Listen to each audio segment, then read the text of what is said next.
Assalomu alaykum, hurmatli kanalimiz kuzatib boruvchilar, obunachilar. Bugun qisqacha Wolfram metallurgiyasi bo'yicha gaplashamiz. Wolfram o'zi qaysi metallar guruhiga kiradi? Wolfram o'zi butun dunyoda metallar, qora metallar, rangli metallarga bo'linadi. Wolfram rangli metallar guruhiga kiradi. Rangli metallarning o'zi ham bir nechta turlarga bo'linadi. O'sha turlarining ichidagi kamyob metallar turiga kiradi. Kamyob metallarni yuqori temperaturada eruvchi guruhiga kiradi. Yuqori temperaturada eruvchi metallarga o'sha titan, wolfram, molibden kabi bir qancha metallarni misol qilib aytadigan bo'lsak, wolfram dunyodagi barcha metallarning orasida eng yuqori temperaturada eruvchi metal hisoblanadi.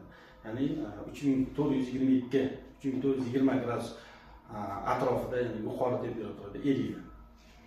Wolfram tabiatda sof metal holatda uchramaydi. Wolframning ikki asosiy minerallari mavjud: wolframit hamda shilit.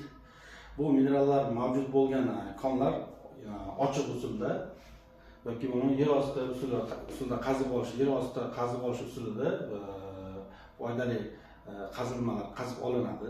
Wolfram tarkibli foydali qazilmalar hamda boyitishga tayyorlanadi. Har qanday foydali qazilma boyitishga tayyorlanadi.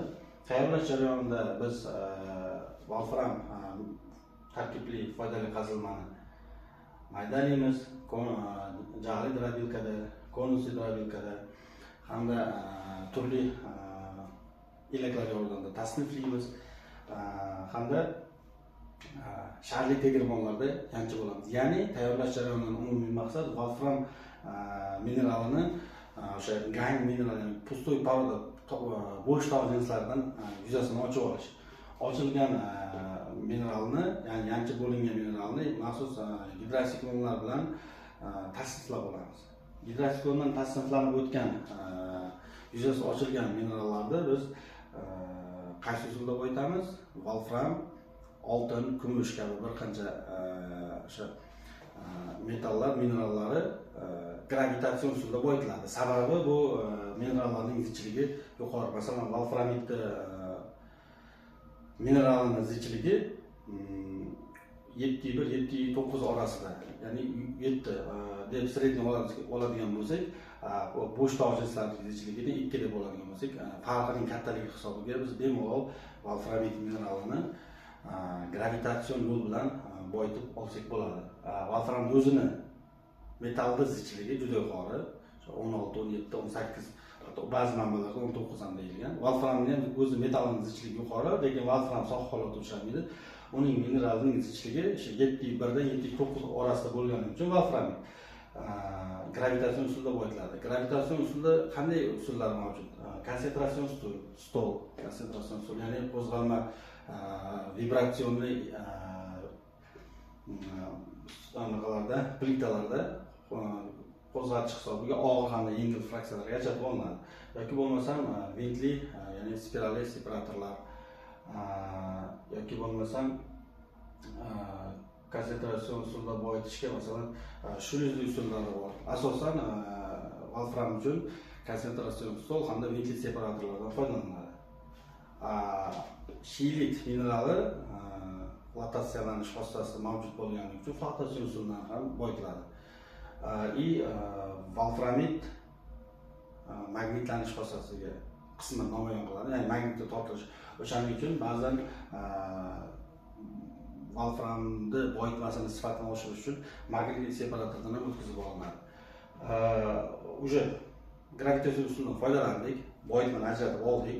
Olingan boyitmani tarkibidagi wolframni ajratib olish jarayoni, ya'ni metallurgik jarayonlar amalga oshiradi. Bunda birinchi dastlab gidrometallurgik usuldan foydalanamiz. Ya'ni gidrometallurgik usulda biz molibden konsentrati tarkibidagi wolfram tarkibli konsentratni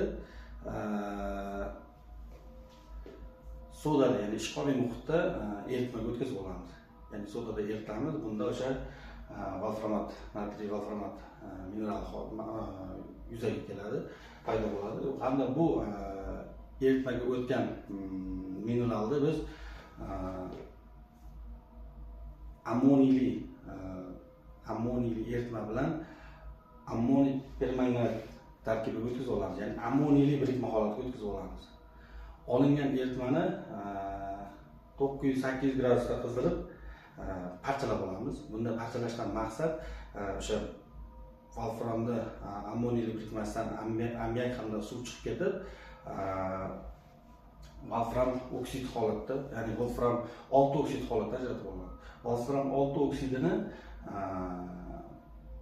qaytarish yo'li bilan volfram zarralari ajratib olinadi. Ya'ni volfram oksidini qaytarish, ya'ni vodorod bilan qaytarish hisobiga suv hamda volfram.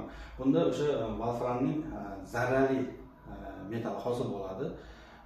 Bu volframni 3422 gradusda eritish xossasi namoyon bo'lganligi uchun biz uni quyib ajratib ololmaymiz. Chang metallurgiya yoki bo'lmasa kukunli metallurgiya deyiladi. Olingan volfram metallini presslash yo'li bilan presslanadi hamda uni o'sha 2200 gradus atrofida qizdirib tozalanadi. Volfram qo'llanish sohasiga ko'ra o'sha asosan mana bu metallurgiya jarayonida turli dastgohlar yasaydigan frezerlash, takarli stanoklarda o'sha qattiqligi juda yuqori bo'lgan detallar, qismlar yasaladi.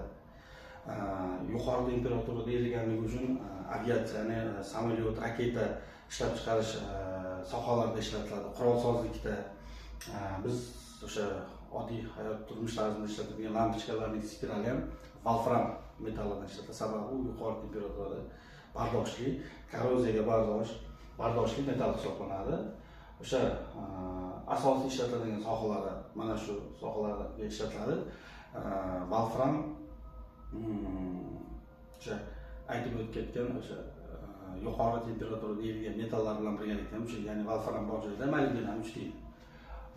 Volframda erish temperaturasi juda yuqori bo'lganligi uchun alohida volframni ajratib olish texnologiyasi qo'llaniladi. Ya'ni boshqa rangli metallardan ajratib olinadi.